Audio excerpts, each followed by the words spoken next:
이제 처녀들에 관해서 내가 야훼의 명령을 받지 아니하였으나 야훼의 긍휼하심을 받아서 신실하게 된 자로서 나의 판단을 말하노라.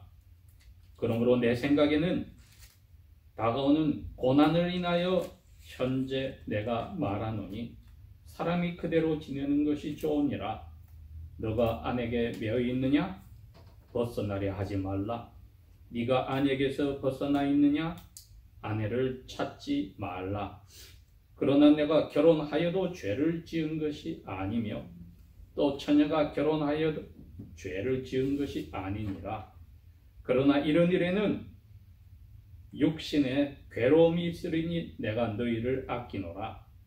그러나 형제들아, 내가 이것을 말하노니 때가 아주 짧아져 얼마 남지 않았으니 이제부터는 아내가 있는 사람은 없는 것 같이 하고 우는 자들은 울지 않은 것 같이 하며 기뻐하는 자들은 기뻐하지 아니한 자 같이 하며 물건을 사는 자들은 가지지 아니한 것 같이 하며 이 세상을 사용하는 사람들은 그 세상을 남용하지 않은 것처럼 할지니 이 세상에 있는 풍습은 사라져감이니라.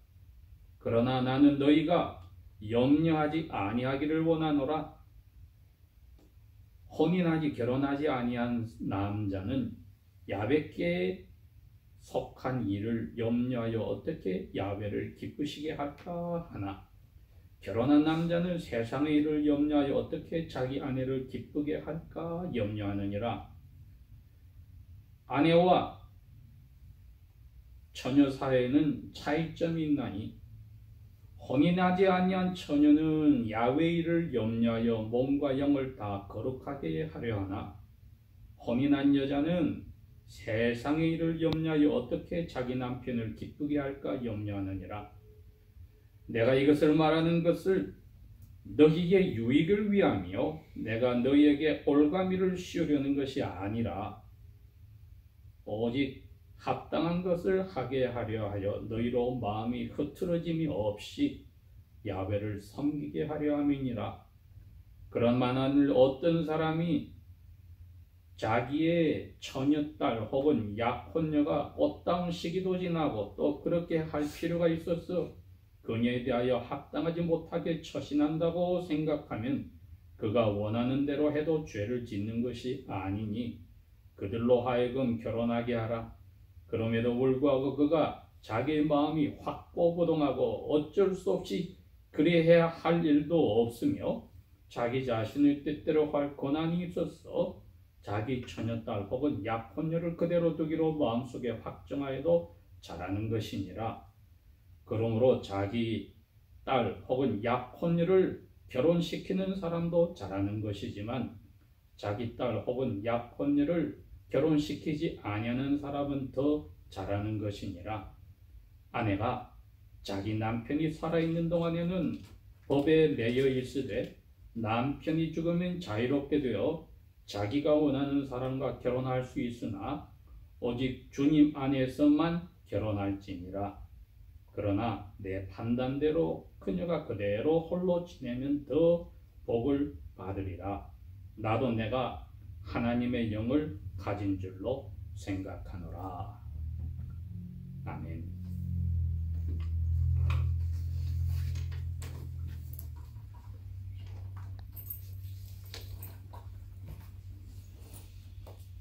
제가 하나님께 불림을 받고 목회를 한 지 이제 올해 여름이 지났으니까 이제 만 35년째로 접어듭니다. 그러면서 여러 번 고린도전서 7장의 말씀을 과거에 대할 때가 있었지만은 감히 이 말씀을 그대로 그 당시에 제가 섬기던 교회들이나 이곳에서도 제대로 전한 본 적이 한 번도 없었습니다. 그러니 어찌 보면 제 목회 생활이 이제 35년째에 들어가는데 처음이 될 수 있고 어쩌면 마지막이 될 수 있는 이 고린도전서 7장의 말씀을 전하는데 두려움이 앞서는 것은 이 7장의 말씀이 지난 2000년 동안에 많은 이단들을 만들어내기도 하였고 오늘날에도 전 세계에서 제일 큰 이단인 로마교가 이 7장의 말씀을 인용해서 사도 바울의 말씀을 주님의 말씀으로 받아들인 것은 맞으나 실천함에 있어서 잘못되게 사람들에게 가르치고 또 자기들이 그것을 또 우대하고 존중하고 마치 우리가 너희들보다도 더 거룩한 그리스도인의 삶을 산다고 아직까지 자랑하고 있습니다. 그러한 이단들의 잘못된 이해와 실천에도 불구하고 고린도전서 7장의 말씀을 너무나도 두려운 내용들이 있기 때문에 오늘은 저희들이 모든 편견을 내려놓고 마치 예수 믿고 처음 이 말씀을 대하는 양 들여다보아야 합니다. 7장 전체는 가정에 관해서입니다. 남녀 관계에 관해서이며 특별히 남편과 아내에 관해서입니다. 그러니 이 문제를 저희들이 피해갈 수 없는 것이 아담과 그의 아내를 만들어서 그 아내를 만든 그날 야훼께서 아내를 아담에게 데려와 두 사람을 결혼시켜서 생육하고 번성하고 땅을 전체를 퍼져서 정복하라고 복을 내리셨기 때문에 그 명령이 노아 홍수 후에 8사람을 남기고 전 세계의 사람을 다 쓸어버린 후에도 여전히 그 복을 선언하였으니 우리가 그 복을 최우선으로 생각합니다. 생육하고 번성하기 위해서는 남녀가 하나님이 주신 결혼을 하여 가능하니 결혼은 해야 되는 일인데 왜 고린도전서의 7장에는 마치 결혼하지 않는 것이 결혼하는 상태보다 더 낫다고 하였을까? 여러분, 죄를 짓기 전의 상태에서도 결혼은 하나님의 복을 받았으나 유혹이 있었습니다. 그 유혹은 사람, 남편을 위해서 인간관계를 감성을 통하여 풍부하게 만든 여자가 결국은 남편과의 관계를 첫째로 하여서 하나님의 말씀을 가볍게 하는 유혹에 빠져버렸습니다. 그러니 죄짓기 전에도 이미 남녀관계, 부부관계에는 유혹에, 즉 상대방을 만드신 창조주 하나님보다도 더 중요하게 생각하는 우상숭배 유혹이 있다는 것을 이야기합니다. 사도 바울은 그걸 전제로 오늘 고린도전서 7장의 말씀을 이야기하는 겁니다. 그 당시 그리스 그 전체 반도에서 가장 남쪽 반도에 위치한 고린도 교회는 사통팔달이라 동서남북이 다 교통이 뚫려 있는 요지였습니다. 그 반도의 동서수로도 만들어져 있고 남북으로도 통하여서 그리스 전체에서 가장 상업과 부가 쌓였던 발달된 도시였습니다. 흥청망청 이 세상의 모든 것을 누릴 수 있는 부가 있는 곳이요, 남녀 관계도 마음껏 자기들이 원하는 대로 누릴 수 있는 곳이었으니 에덴 동산의 풍족함 속에서 가졌던 죄 없을 때의 부부 관계가 이제 이 죄가 많은 도시에서 이방인들이 하나님의 자녀들이 되었을 때에 당하는 그 황당함과 유혹이 얼마나 컸는지를 고린도전서 그리고 고린도후서를 읽어보면 저희들이 짐작할 수가 있습니다. 이들이 자기들의 교회 문제를 사도 바울에게 편지를 해서 물어보았고 사도 바울은 그들이 물은 것에 모든 대답을 해줄 뿐 아니라 자기가 또 간접적으로 들었던 그들의 편지에 부끄러워서 나타내지 아니하였던 문제까지 지적하여서 답을 해주었습니다.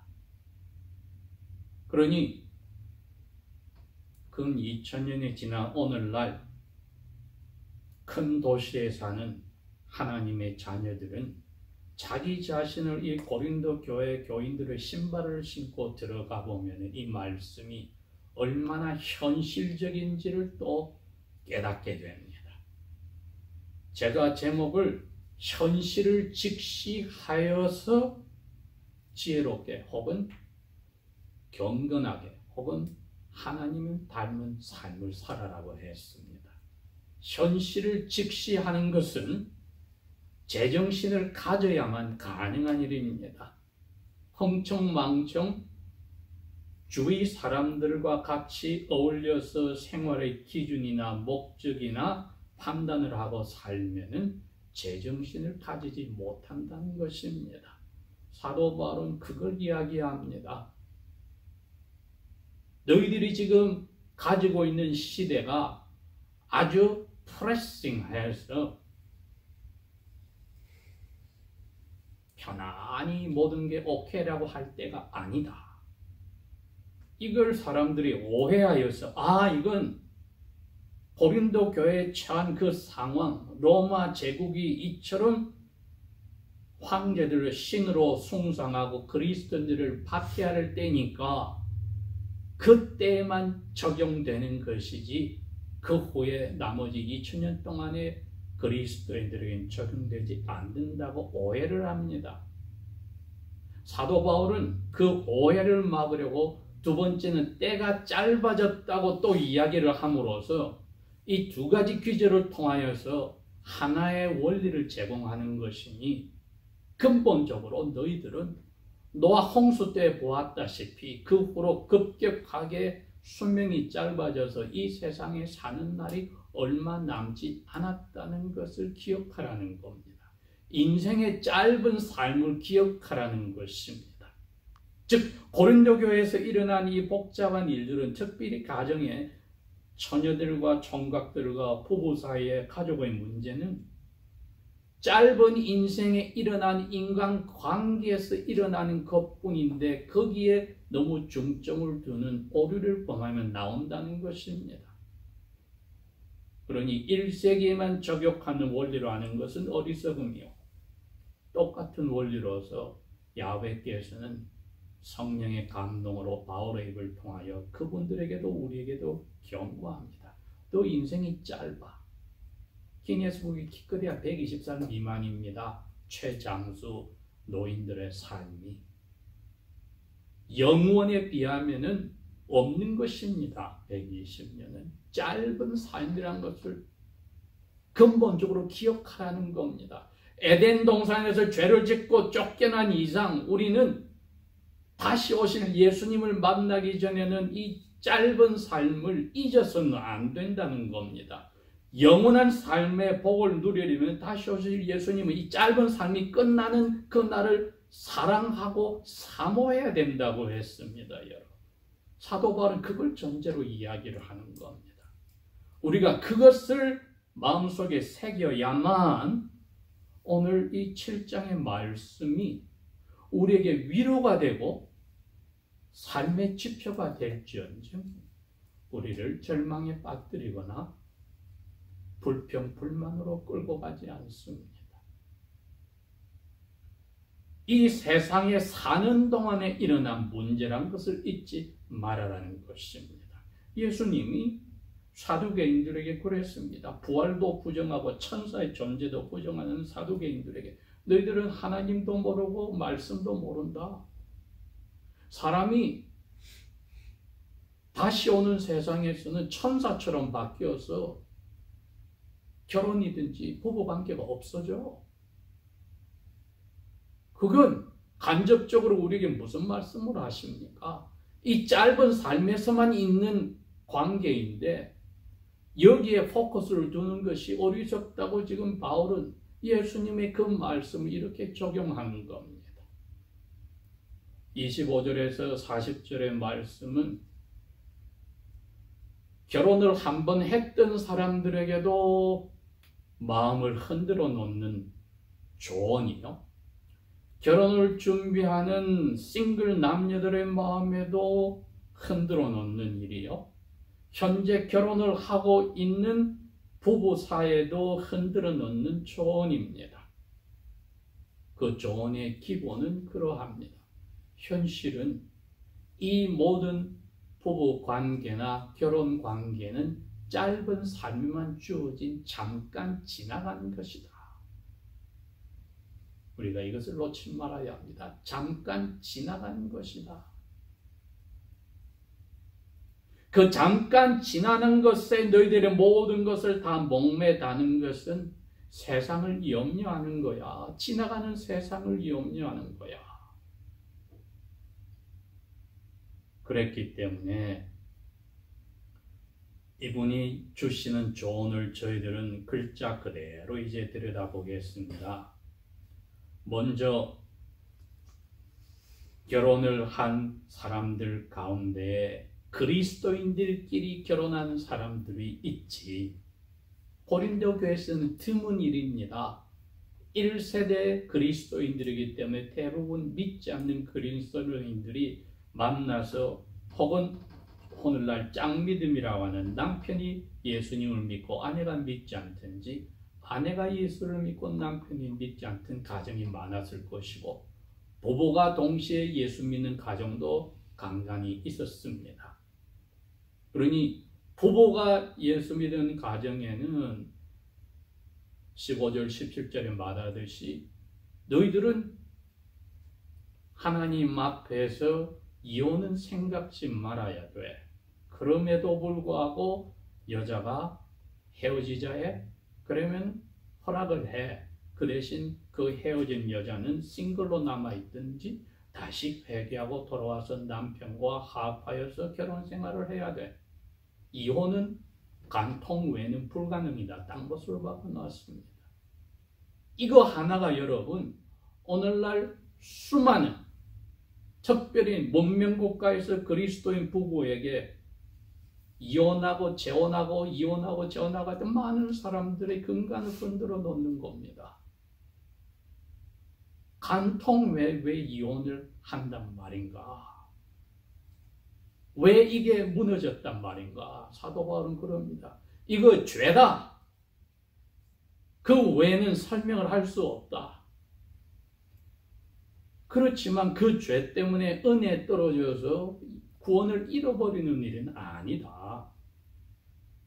너희들의 평화를 위해서 믿음의 베네핏을, 유용함을 위해서 내가 권하는데 그러니 이혼 외에는, 간통 외에는 이혼은 불가능한 것이니 세상이 어떻게 돌아가든 1세기에는 이혼이 흔한 때였으니까요.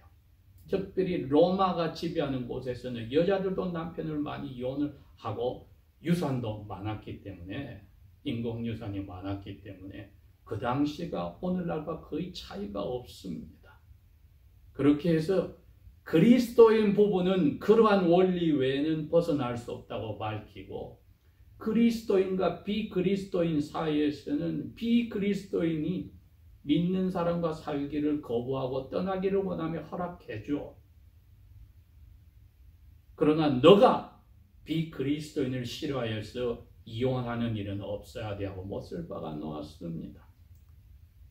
그러니 오늘날에도 많은 사람들이 비그리스도인과 같이 살 때에 비그리스도인 배우자를 깔본다거나 짐이 되어서 이용거리를 찾는 것은 있을 수 없다는 것입니다. 오히려 거기에 아내가 혹은 남편이 그리스도인 배우자 때문에 하나님은 언약 백성의 혜택을 누리는 거룩함을 허락하셨어. 거기다가 자녀들이 나왔을 때 그 자녀도 유아 세례와 같은 언약 백성의 표식과 인을 통하여 거룩하다고 하셨어. 함으로써 너희가 인내하고 기도함으로 믿지 않는 그 자녀들과 배우자가 하나님 앞에 구원받을지 누가 아느냐고 이야기를 하셨습니다.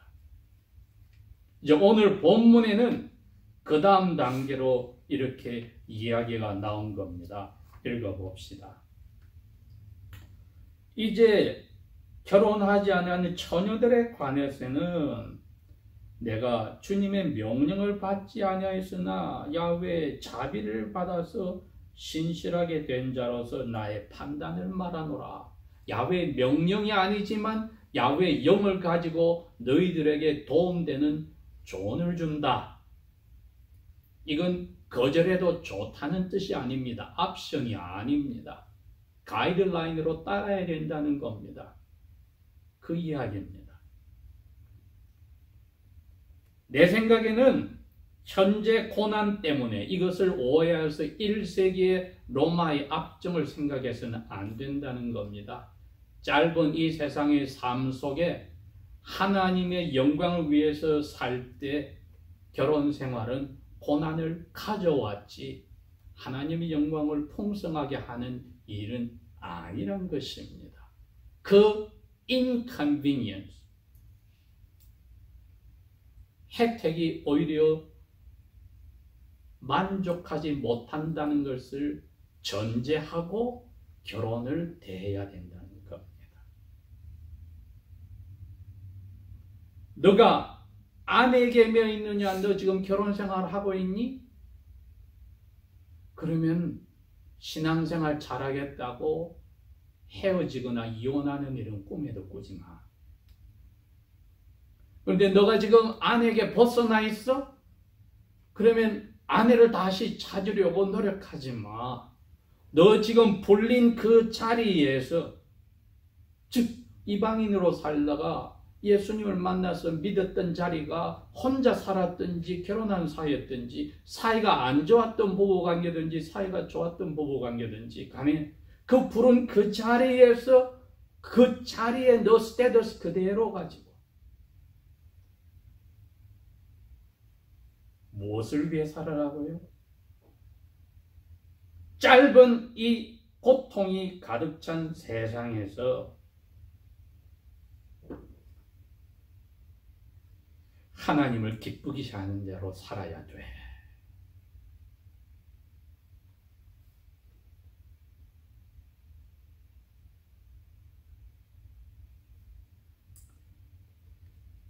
(28절입니다) 이제 너가 결혼하여도 죄를 짓는 것은 아니며 또 싱글 여자가 결혼하여도 죄를 지은 것이 아니니라. 그러나 이런 일에는 육신의 괴로움이 있으리니 내가 너희를 아끼노라. 개개인의 고린도 교회 멤버들이나 오늘날 우리 그리스도인들에게도 똑같이 적용하는 말입니다. 너희들이 결혼을 하는 순간에 얽매이는 것이 있다. 그 얽매이는 것이 하나님을 기쁘시게 하려고 얽매이는 것이 아니라 그 인간 관계에 얽매이는 것이 있다는 그 불리한 조건을, 부담을 전제를 항상 하고 결혼을 대해야 된다는 겁니다. 그러면 여러분 그리스도인들이 확실한 게 뭡니까? 결혼에 환상은 가지지 말아야 된다는 겁니다. 행복의 문 열려라 딴딴딴 피아노 치는 것은 미친 짓입니다. 헤아리고 미친 짓입니다.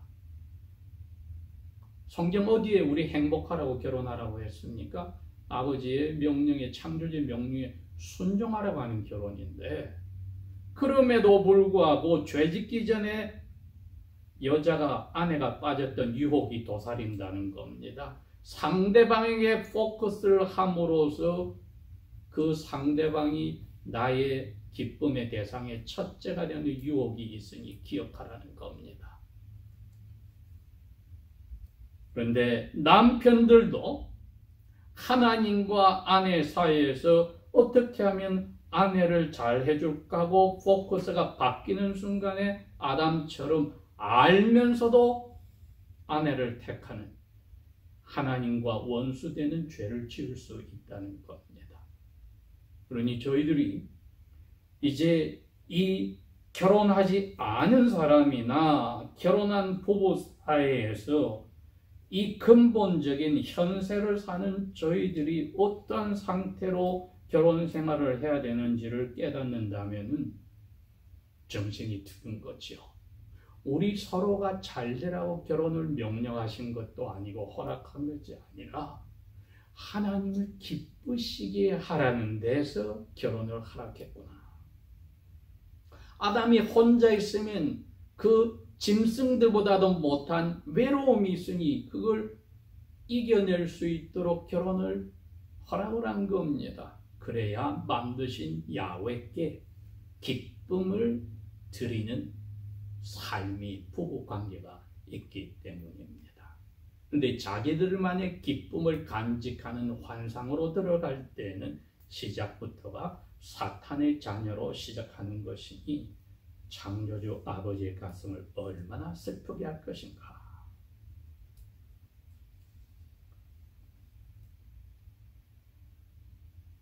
29절 그러나 형제들아 내가 이것을 말하노라 때가 얼마 남지 않았다. 이것이야말로 2000년 동안 그리스도인들이 가지는 생각입니다. 내가 길어봐야 120년이요 짧으면 오늘 내일이 될 수 있는 주님을 만나는 시간이 순간적으로 오는데 내가 죽는 순간이 주님을 만나는 순간이요. 살아있을 때 주님이 오실 수도 있는 것이 사도 바울의 생각인데 이게 잘못된 말이 아닙니다. 언제든지 주님이 우리를 맞으러 오실 수 있고 우리가 죽어서 주님을 만날 수 있는 것은 짧은 이 시간밖에 남지 않았으니 사도 바울은 주님의 영의 말씀대로 120년 삶도 짧은 때가 얼마 남지 않았다는 것입니다.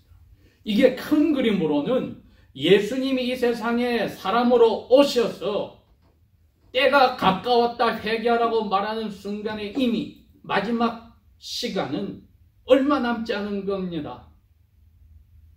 그걸 우리가 기억하라는 겁니다. 주님이 이미 초림하여서 십자가에 돌아가시고 부활하시고 하늘 가셨으면 다시 오시는 시간 얼마 남지 않았다. 제일 크게 보여주는 게 뭡니까? 40년 후에 예루살렘 멸망을 통해서 이 세상이 이렇게 끝난다. 세상에 기대할 거 없다 너희들. 다시 오실 예수님 기대하는데 인생 다 바쳐도 시간이 너무 빠듯해. 사도 바울이 오늘 한 이야기 그겁니다. 너 이거 짧은 삶을 어떻게 바치고 살래? reality. 너 현실이 그거야. 부부 생활은 어떻게 하나님께 기쁘게 할 거에 초점을 두기 위해서 결혼하는 거야? 너 외로움만 해결하는 것은 그건 지나간 거야. 이제 예수님이 오시고 나서는 그거로 너희들이 결혼 생활의 목적은 아니야. 어떻게 하면 하나님 나라의 백성들로서 하나님을 기쁘게 하는 착하고 충성된 종아 그 자리에 들어갈 거라 하기 위해 결혼은 방편에 지나지 않아. 그걸 잊어버리지 마라. 그렇기 때문에 그 결혼 관계와 두 번째는 살아가는 데 필요한 이 세상이 제공하는 모든 인간 관계와 물건, 재산, 재물에 관해서 이야기합니다. 너희들 이거 어떻게 다룰래? 하나님 앞에 기쁨을 주는 삶을 살려면 이거 어떻게 다룰래? 이건 너희들 제대로 이해를 해. 그래서 이렇게 이야기합니다. 29절 안에 있는 사람 없는 것처럼 살아. 모든 사람을 은히 아니하는 것처럼 해. 기뻐하는 사람은 기쁘지 않은 것처럼 해. 물건을 사는 자들은 그 물건이 자기가 아닌 것이라 하고 살아. 이 세상을 이용하고 즐기는 사람은 그것이 영원한 것이 아니라 지나가는 것이란 것을 알고 써먹어야 돼. 그러나 나는 너희가 염려하지 아니하기를 원한다. 이 염려가 덜컹 들어온 겁니다. 결혼 생활이든 이 세상의 나머지 인간관계든 우리가 눈으로 보이고 보이지 않는 모든 재산의 재물은 우리에게 염려를 가져다 주는 올감이 되더라는 겁니다. 그러니 이것이 영원한 하나님의 자녀로 사는 방편으로 잠깐 트러스트로 주신 것이지 우리의 포지션, 우리의 소유로 주신 게 아니란 것. 하나님 것을 하나님의 뜻에 따라 사용하는 그 방편으로 주신 것이지 결혼관계든 자녀든 보이는 보이지 않는 유형무형의 모든 재산은 우리의 그 소유로 준 것이 아니란 것을 이야기하는 겁니다. 그러니 세상을 그 세상의 편의한 데 사용한 데 써먹는 것으로 딱 정해놓고 살아야 돼. 거기에는 부부관계도 들어가는 거야.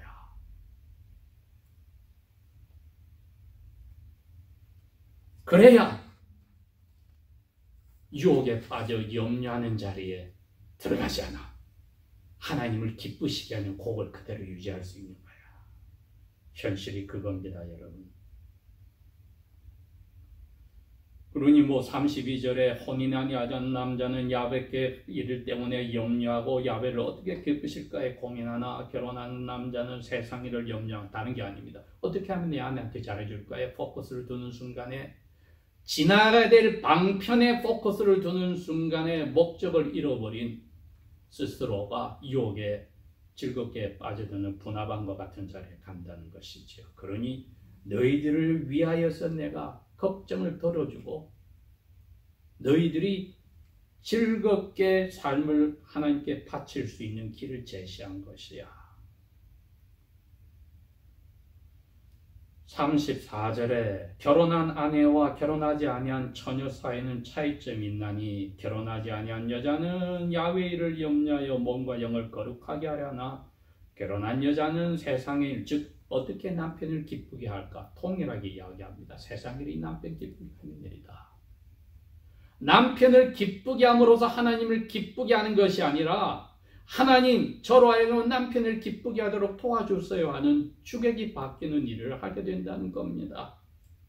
신앙생활도 기도생활도. 35절 내가 이것을 말하는 것은 너희의 유익을 위한 것이다. 하나님께 기쁨을 주는 삶의 유익을 위한 것이니 내가 너희에게 이래서 마음에 우울하게 올가미를 씌우는 것이 아니니라. 오히려 합당한 쓰일 대로 주신 선물을 잘 사용하게 하여 너희 마음이 나뉘어지지 않고 하나로 올곧게 가기를 원한다. 현실이 그겁니다. 남편도 있는 하나님을 보고 아내도 있는 하나님을 보라는 겁니다. 주신 선물에 붙잡히지 말고 주신 선물을 주신 그분을 보라는 겁니다.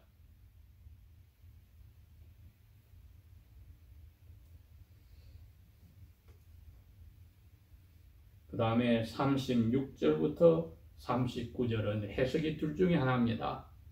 처녀를 가진 아버지가 그 처녀를 어떻게 해야 될까? 결혼시키는 건 잘한 건데 결혼 안 시키면 더 잘한 거다. 혹은 처녀의 약혼녀를 가진 약혼자가 결혼을 진행하는 것은 잘한 것이고 결혼을 진행하지 않는 것은 더 잘한 것이다. 두 해석 다가 의미는 같습니다. 즉 하나님 앞에 하나님을 기쁘시게 하는 염려 하나만으로 살 거냐? 가정생활에 기쁨을 주다가 하나님에 대한 기쁨을 놓치는 마음이 흐트러지는 살 거냐? 그 유혹을 너희들이 감내하고 결혼생활을 할 거냐를 미리 인지하라는 것이지요.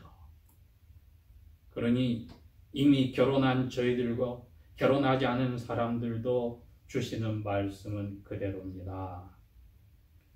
내가 하나님의 영을 소유하여 너희들에게 이 유혹의 올가미가 무엇인지 될 수 있는 것을 주었으니 세상의 모든 것도 결혼도 컨비니언스, 인컨비니언스로 편의함과 불편함을 감당하고 해야 될 것이요. 이것이 결혼했다고 더 거룩하여지지 않고 싱글로 있으니 더 거룩하다는 이단 사상이 아니라 전부가 하나님을 기쁘시게 하느냐 안 하느냐의 포커스가 하나냐 마음이 나뉘느냐는 위험 부담을 기억하라. 그래야 서로가 서로에게 하나님을 향한 남편은 아내에게 아내는 남편에게 혹시 나 때문에 아내의 주님께 대한 사랑이 나눠지지 않도록 내가 오히려 조심하고 도와야 되겠다. 아내는 혹시 나 때문에 남편이 주님을 향한 사랑이 일편단심이 흔들리고 나뉘지 않도록 내가 돕고 조심해야 되겠다는 자세가 될 때야 그 결혼은 잘한 것이요. 그럼에도 불구하고 결혼하지 않은 것은 더 잘한 것이란 말씀이 현실을 직시한 사람들의 모습입니다. 기도하겠습니다.